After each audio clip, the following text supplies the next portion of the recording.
you very much, everybody, for joining today. I'm Jen Ryan with Tausight, and today, welcome to the webinar on validating your cybersecurity preparedness with 405D HICP. HICP meaning Healthcare Industry Cybersecurity Practices. We're delighted to have, at the moment, 2, but hopefully shortly 3 experts, IT security experts in the industry, join us to talk about ways that you can help reduce risk and increase resilience at your healthcare organization. So I know I'm going to learn a lot today, and I hope you do as well. The session is designed to be interactive, so please, if you have any questions, put them into the Q&A and we will address them. So we're also recording this session, so we can send you a link to it at the end. And if you'd like to share it with your colleagues, terrific. So before we jump into the questions, I'd like to ask the panelists to introduce themselves and to share why 405D is relevant in the work that they're doing today. So David, would you like to go first and introduce yourself? Good afternoon, and thank you for being on this webinar. I'm looking forward to talking to you.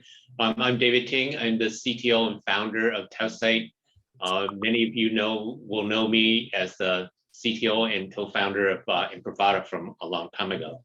I started Tausight about 3.5 years ago to address the issue: how do we give you the healthcare industry better visibility to what goes on across your endpoints and across your system, specifically around PHI and the risks to it, all in a manner that will be in alignment with the best practices for cyber hygiene as prescribed today by the HICP best practices recommendations coming out of the 405D. So I'm looking really forward to talking more about it and getting questions from the audience. I will turn that over to Will.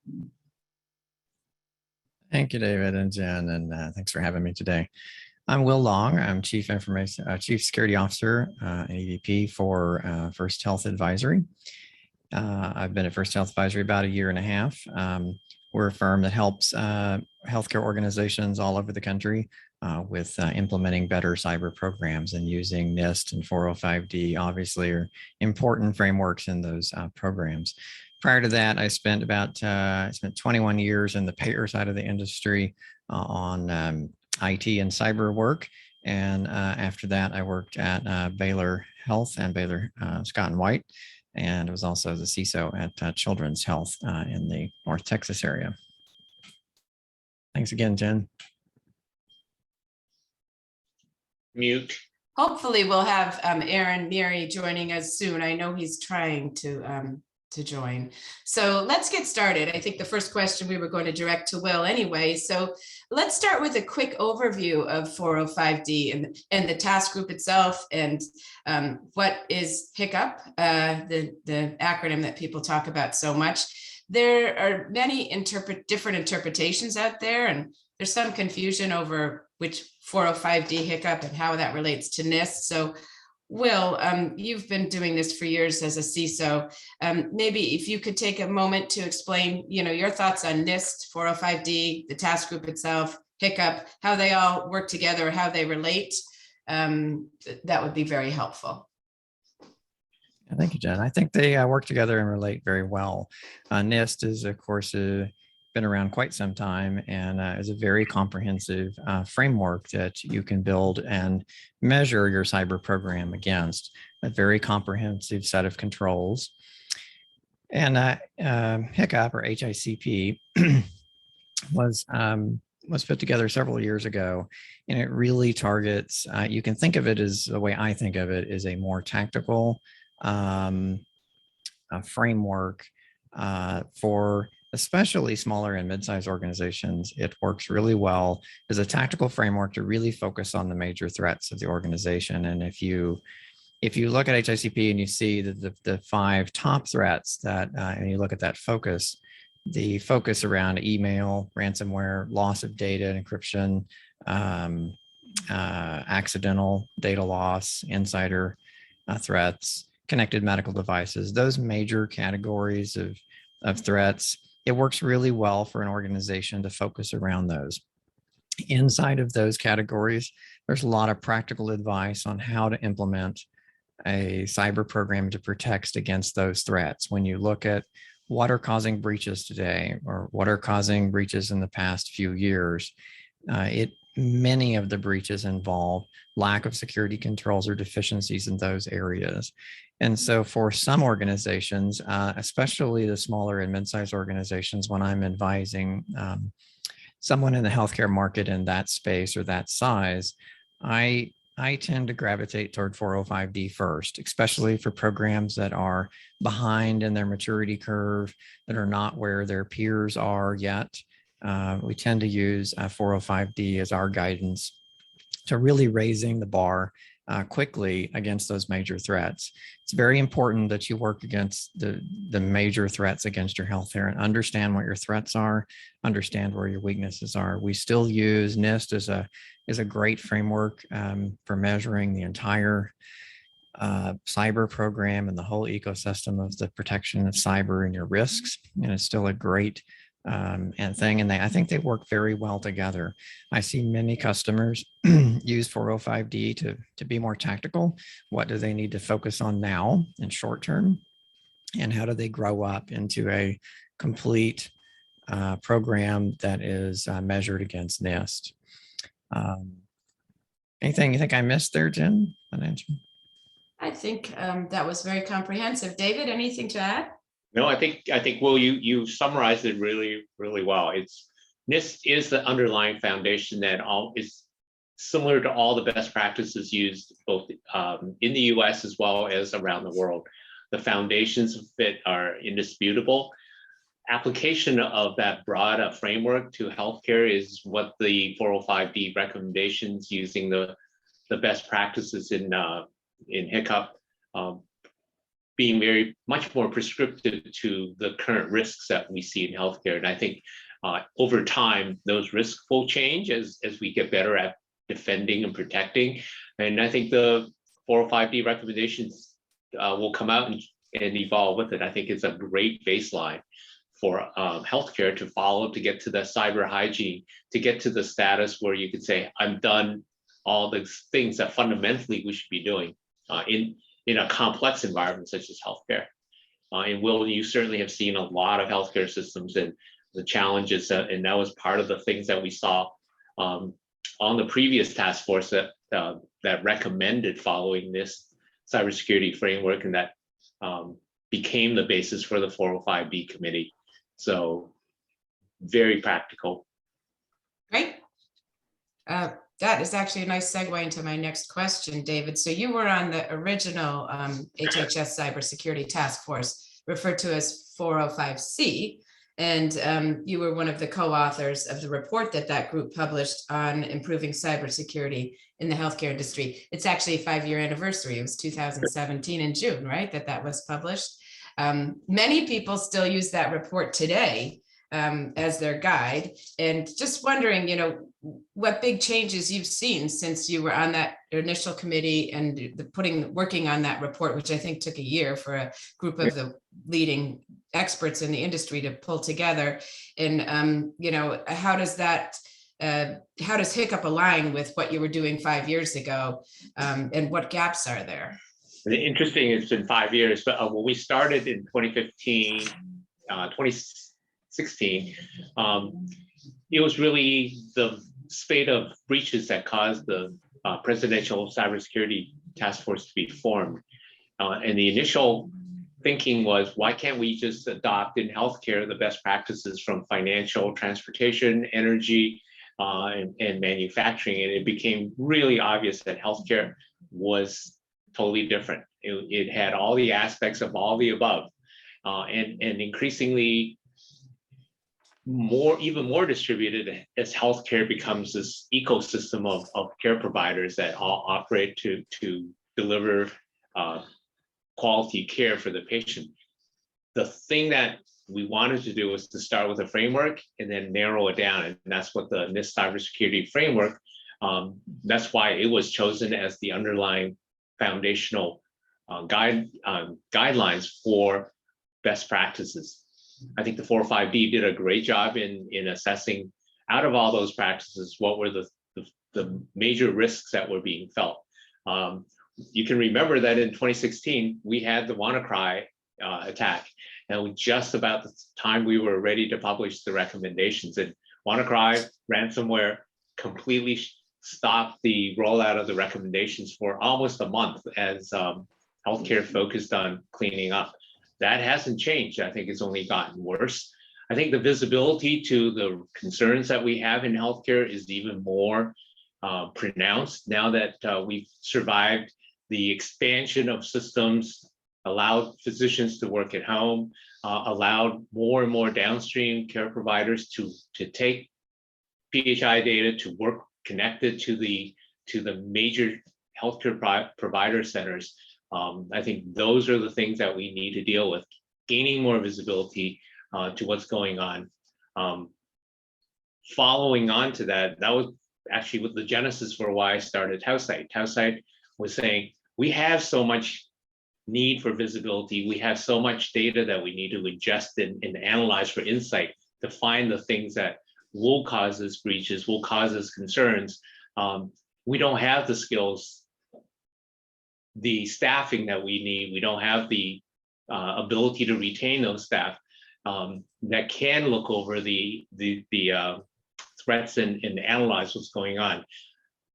Newer advances in AI, newer advances in IoT technologies, newer advances in multiple technology dimensions are now available 5 years later to allow us to leverage that. So what we built in HouseSite was really trying to address that by saying, how do I give IT that situational awareness, leverage the backend analytics that you have in cloud native analytic platforms to do a lot of the analysis to come out with the things that you need to worry about and give you visibility across all your thousands of endpoints, including downstream stuff. Great, thank you. We did receive a question from the audience. It's probably worth clearing up. And Will, maybe you can take this. The question is, what defines a mid-sized organization? How do the breaks go in terms of small, mid-sized, large, and are they cut and dry? I'm not sure they're exactly cut and dry.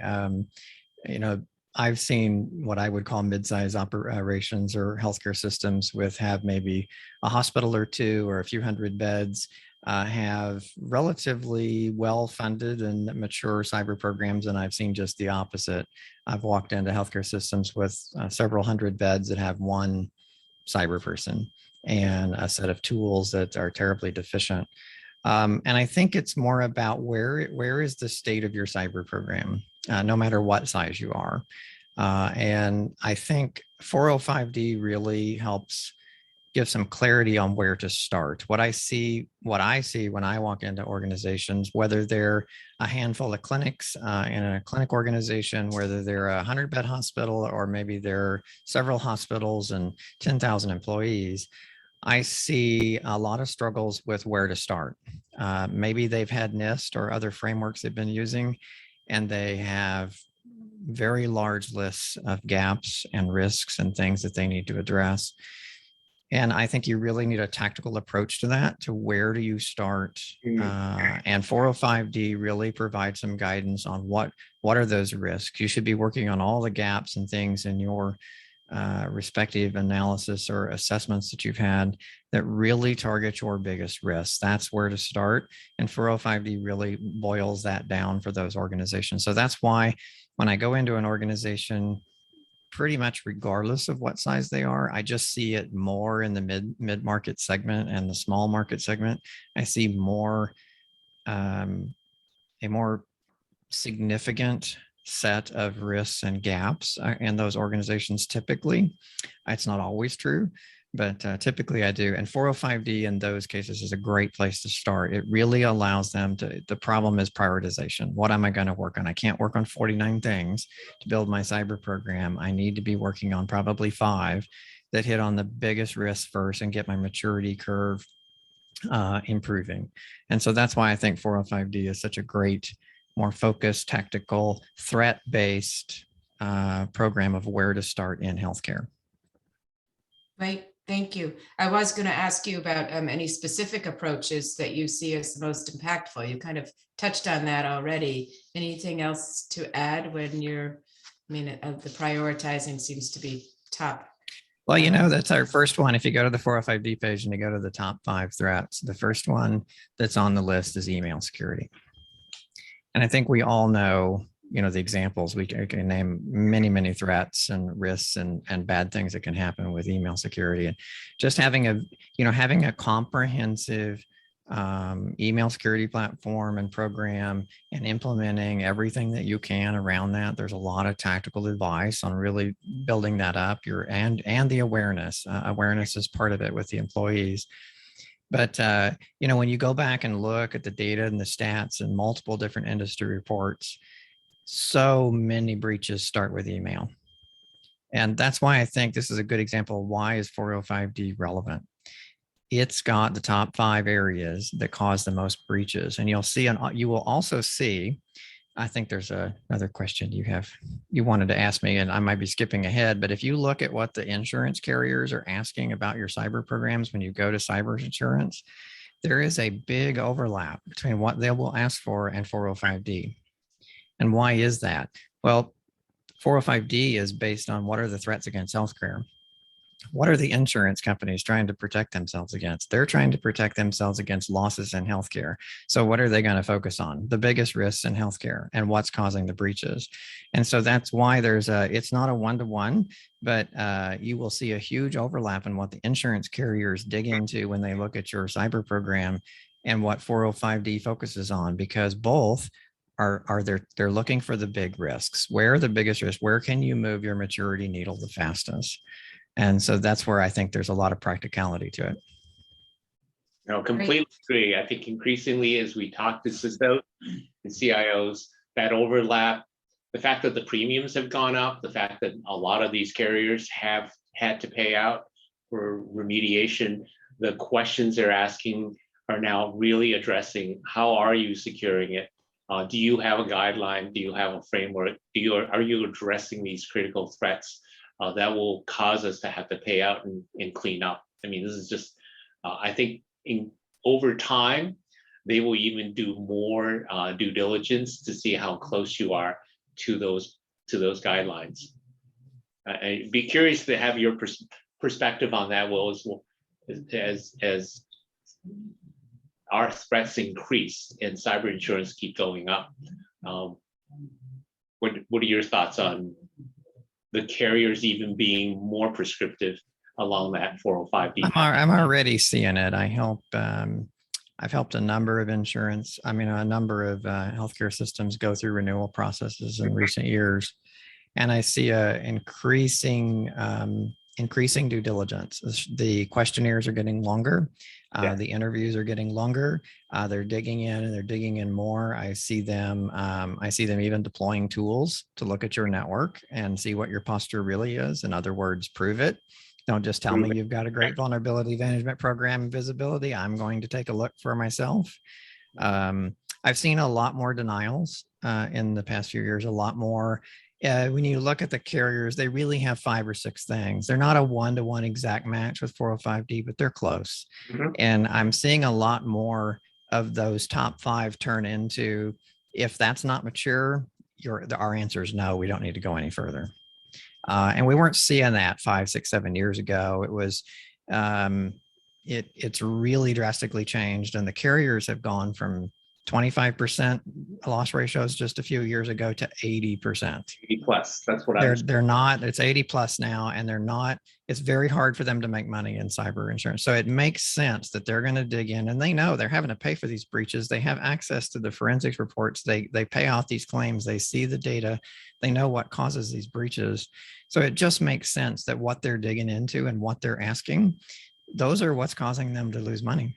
Yes. Those are what the threats are in healthcare, and 405D so closely aligns to that, and to focusing on threats. And like you said, those are going to change, and the insurance companies will ask different questions over time, and 405D will have to grow and adjust with its recommendations as these threats in our industry changes.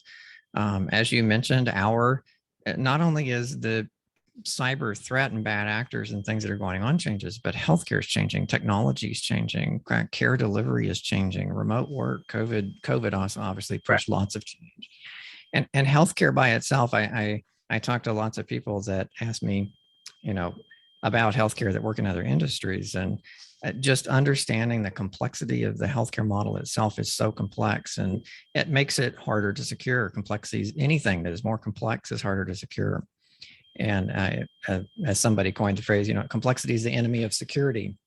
It makes it harder. And our buildings, our visitors, our wireless networks, our care delivery, our plethora of applications, our SaaS and cloud, and the use of healthcare, when you put it all together, there's so many complexities that some other industries don't deal with on that scale. Not to mention that some of our devices are connected to people keeping them alive, which other industries, when it comes to medical devices or things that can radiate people and things like that. So we have so many complexities in this industry. We need to be very tactical about what our biggest threats are and not try to work on everything at once. And that's why I think 405D really helps in this complex world. Thank you.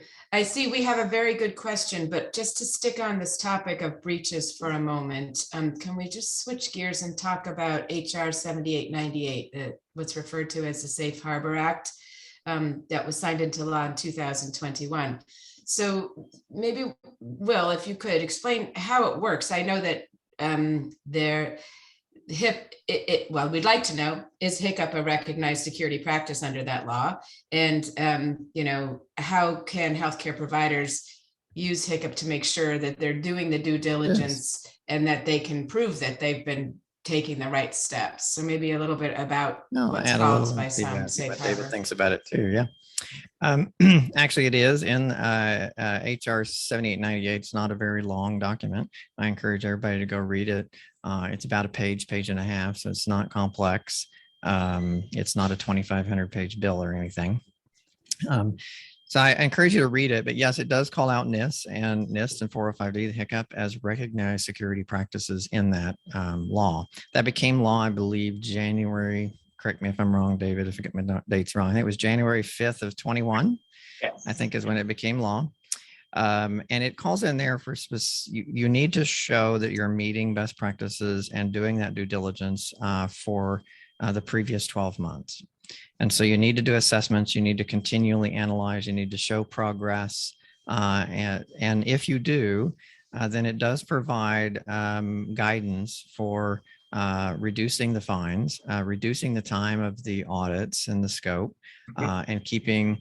And so while I don't necessarily refer to it as a complete safe harbor, it is a really big step in the right direction in reducing fines, reducing the overhead, as long as you're proving to the regulators that you can show that you are compliant with those practices, and show that over time that you've been doing it for at least a year.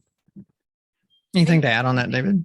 Yes. So one of the things that was discussed in the 405C task force was, how do we move healthcare into a better spot, and how do we gently persuade them to be to focus more on cybersecurity and cyber resiliency? I think the key word there is cyber resiliency. There was a recognition that breaches and cyber incidents were going to happen. It's not a matter of whether, it's a matter of when. And when it does happen, how resilient can the organization be? So the movement and the recommendation from the task force was, let's not make it another HIPAA security rule with strict penalties for failing to meet guidelines, because they've already done that. The idea was, how do we incent the industry to improve? And House Rule 7898 is an incentive. It's the carrot versus the stick. There was a feeling that as cyber insurance became more prevalent, cyber insurance was going to be more the stick, because if you don't meet these requirements, we will deny you, we will raise your premiums. So there was this competing, how do we make healthcare be more focused on cyber resiliency and cybersecurity, both from the private sector as well as the public sector. Public sector being, let's reduce the penalties, let's be aware that if you had done good things, we'll give you a waiver for having a cyber incident, knowing that the cyber insurance industry, which was at that point in a fairly nascent state, 5 years ago, as you pointed out, people were only starting to consider buying cyber insurance. Now it's a matter, of course, everybody has it, but that insurance industry was going to be a force in making sure healthcare really does align with these best practices. So we have both forces for us. Yeah, I've seen that. I've seen a number of organizations now step out of cyber insurance and not get it, and self-funding their things, and that there's a movement of that going on just because it's gotten so expensive. But when you think about it for a second, the whole carrot and stick and penalties and waivers, I like where 7898 is taking us, because it it helps remove some of the penalty and some of the stick. And that way that money can go back into making those cyber programs even better. And so when somebody does have an issue, reducing your fines so that you could put some of that money, maybe reduce or eliminate, those fines. And now you can put that money, rather than paying a fine to the government, that's not going to result in that money improving your program. Now you can put that money back into your program rather than paying a fine. So I think in that respect, it really incentivizes to move in the right direction. And then when you think about it, if you are complying with 7898 in order to have a better stance and reduce your fines and take that carrot, if you will, if you think about it for a second, you're setting yourself up for a much better cyber insurance renewal process. Absolutely. Because now you are showing for the past year, not just for 7898, but you're also showing you are meeting recognized security practice, and you can go in to your cyber renewal on an annual basis now in much better shape. It's not the end of the journey. It's not, that first renewal, that first 12 months, that's not the end of your journey in cyber. You will need to broaden out past the first 5. If you get all those mature, you need to broaden out to the rest of the model. You need to broaden out to NIST. Cybersecurity is a journey, and that journey may have to adjust along the way, as we've talked about. Some of the threats and risks in cyber and technology and in healthcare may change. But I think it's a really good start to helping you get better positioned for insurance, helping you reduce your premiums. Hopefully your coverages don't go up, and you can reduce your exposure to fines and penalties, and that's to some extent. And I think all of that works really, really well together. Great points. Great points. Thank you. We do have a question that I'd like to address for the audience. So the question is, having HITRUST built off HIPAA and 405D built off NIST, can you talk about the alliance between them both? Will, do you want to take that, or David? Who wants to jump in on that question? I don't view them as mutually exclusive. HITRUST is built. I worked in organizations and have worked closely with HITRUST in the past. I don't view them as mutually exclusive. And HITRUST really is a framework of frameworks in the end. And HITRUST is very easily mapped to several different frameworks. So there's a lot of overlap between those. There's a lot of mapping compatibilities. While HITRUST is focused on getting you to the places you need to be for HIPAA, it actually maps nicely to the other frameworks such as NIST. And I think there's a lot of input from some of those other frameworks. And HITRUST, I wouldn't say is exclusive to HIPAA. It's actually being used by other organizations outside of healthcare too. It's not as prevalent, but it is. Anything to add on that, David? Yeah, there are HITRUST mappings to this cybersecurity framework. There are also mappings between, and I'm thinking NIST has them for how HITRUST maps to 405D HICP as well. I believe there are well-published studies on how they map.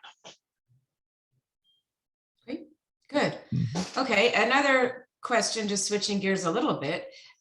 So the recently signed cybersecurity incident reporting regulations, I think that was earlier this year, they call for reporting to DHS cybersecurity to CISA within 72 hours if you have an incident, and I think 24 hours if you pay ransom. So there's some I guess, ambiguity about when that takes effect and how could HIPAA and the work, I mean, how could HICP and the work that you might be doing there help prepare for that? David, do you want to explain a little bit more about that new regulation? Yeah, the new regulation is really a focus on how do we get more visibility into what's going on across multiple industries, not just healthcare. And the demand and the signing of that law basically now gives CISA the visibility into what's going on. The fact that you have to report in 72 hours as to what went on puts a lot of drivers behind keeping better audits and having a mechanism for reporting, discovering incidents and reporting those incidents. The fact that if you paid ransom and forcing you to have a 24-hour reporting window really does shorten the interval for a lot of organizations. CISA has a year to basically come out with the guidelines as to what will be in the required information to be filled out. But if you look at the current reports, it's fairly simple. I had an incident, here's what happened. I think they're going to be much more prescriptive now in terms of what will need to be reported so that you can get more forensic data.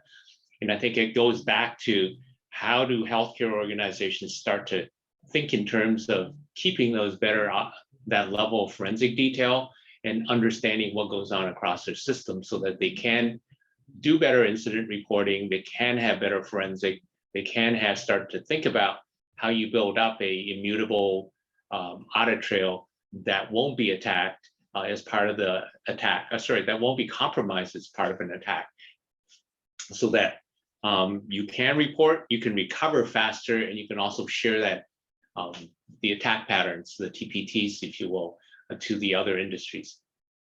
Will, do you have anything to add to that? Yeah, I'm watching out how these reporting requirements come out. I'm interested to see how this is all going to play out with their requirements, but I think there's the potential for some very, I think, valuable data and response from our industry. With this information, I think there's the potential that we can move quicker as an industry to protect organizations. When CISA sees trends in healthcare, when we see bad actors attacking healthcare across our industry, we can learn faster those techniques and tools and things that they're doing. And so I think there's a potential here that we could really help protect other organizations faster and better and prevent some of the ransomware attacks, prevent some of these breaches. If we have the right data, it's reported well, quickly, and it's done the way I think they're going to do it, it should help us down the road be able to better empower organizations to be protected faster. Some of the bad actors move quickly, and it's important to move quickly and get the data out and help those organizations adjust their posture as necessary to make sure that they're protected. So I'm looking forward to seeing the guidance come out, as you mentioned. No, same here. I think it's going to be much more aligned along the NIST cybersecurity framework of having baselines, understanding how to detect deviations from those baselines so that you can respond with more accuracy and more quantitative data around, hey, my system operated fine, here's what happened. I can report on that variation, that anomaly occurred. So you can send that information and share it across industry, across multiple organizations. We'd love to see an attack pattern that showed up in one place, got quarantined, and be shared to other people, other organizations. And it's, be alert. Yeah, you're right. And it's not just about detecting the knocks on the doors either. Those techniques and things that they could potentially share from this when they see an attack.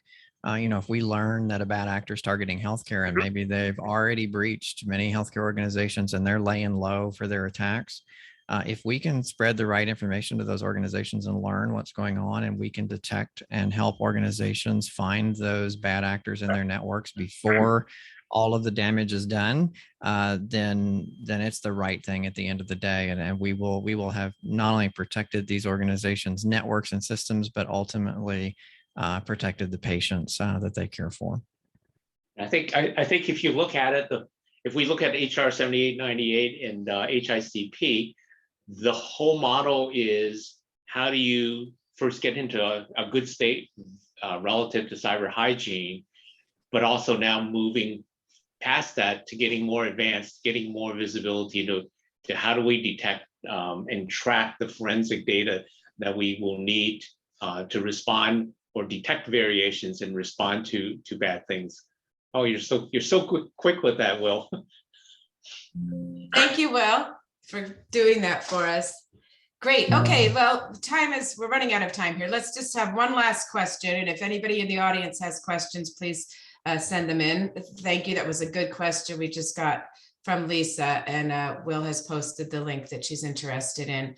So David, I'll start with you on this last one. So for our audience out there, how can they assess and measure, how they stack up, or what their cyber preparedness is, whether or not it aligns with HICP, where they stand? Any advice on that?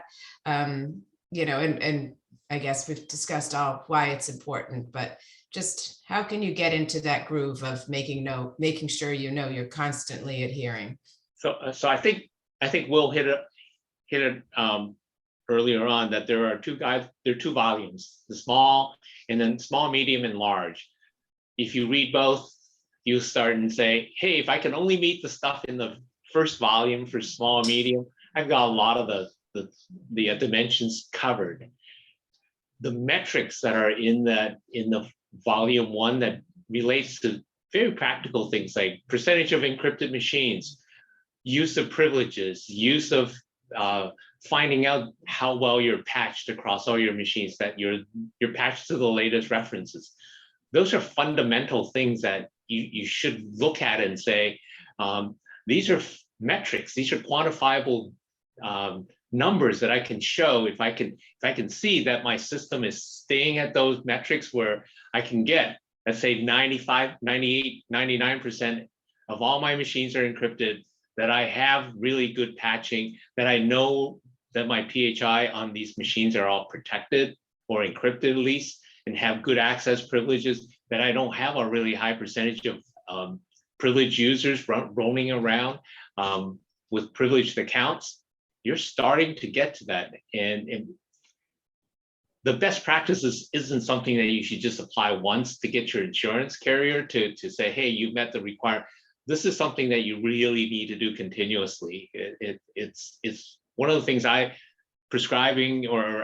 saying is, security is not something you do as a once a year exercise. It's something you need to constantly be vigilant at, and constantly have a mechanism to do that. I mean, we built our whole company on the basis of, if I can give you that visibility, if I can give you those metrics, why wouldn't you watch those and say, hey, look, we just found our percentage of encryption has gone down for some reason, or we added machines, but we forgot to turn them all on, or that a new patch has come on and we're behind on a bunch of machines because they were being used in the OR or some other reason. It is really diligence. It is really keeping up with what's going on. It's trying to keep your systems as current, as up to date, and as consistent as possible. It shouldn't take you 200 days to find out that there's a new application that's been installed across your machines that you didn't know anything about. I mean, that's just fundamentally what's happening when we have APTs, advanced persistent threats, are sitting out there and nobody knows about them. Will, I'm sure you have tons of advice in this space. Yeah, we help a lot of customers. We help a lot of organizations measure their risk, measure their compliance to these frameworks. And for those of you that are new to 4.5D and stuff, I encourage downloading those volumes. Look at the metrics, look at the controls, look at the practical advice, and you can start documenting how am I doing in the go through all the best practices in email security, for example. Take those top 5 first, go through there. How are you in compliance with those controls? And then look at those metric sections and what you should be measuring. And now using those controls and using the metrics, you can create documentation quarterly if you wanted to show, here's how I'm doing, here's what I'm improving. There's tools out there. We use tools. We use process and procedures to help assess and measure customers and show, changes in risk posture over time. But that's a great place to start. And that's how you can start creating this trail of documentation that shows I'm improving this program. My metrics are looking good. I'm moving things in the right, and then you can move on to the other volumes. And then you can move on to a greater, broader set of controls and things in the other volume, or move to complete NIST visibility. And we map things to many different frameworks and show that risk and trend over time. That's what they're going to want to see when they come in and you've had an issue and you want to show that you've been compliant over the last 12 months or longer. Once you've been in this program for a while, you want that audit trail. You want the trend and the risk graphs, the controls and the metrics to show that you've been doing this, you're committed to doing this, and there's a trail to show it. Great, thank you. Well, we are out of time. Once again, I'm terribly sorry about Aaron Mary. He tried hard to join. It was a snafu on our end, technical side. So please forgive us. If there's anything that you would like to ask Aaron, I know he would be happy to answer your questions. I think you all have my email address. So please feel free to send any communication through me to Aaron, and we'll try to find out another way to share his point of view, because I know that he has some very interesting perspectives to share. So thank you very much, Will Long and David Ting. We really appreciate you taking your time to share your thoughts with us today. It has been a very interesting session, and if anybody has any further information, please do follow up. Otherwise, we'll send you a link to the recording, as well as a link to some of this other useful information around 405D HICP. Thank you very much for your time. Thank you, Jen. Thank you. Thanks, Well, I think we could have kept on going for another easily. I know. We didn't, poor Aaron, we didn't have time for him. We didn't even have time. No. Thank you all. Bye-bye. Thank you much.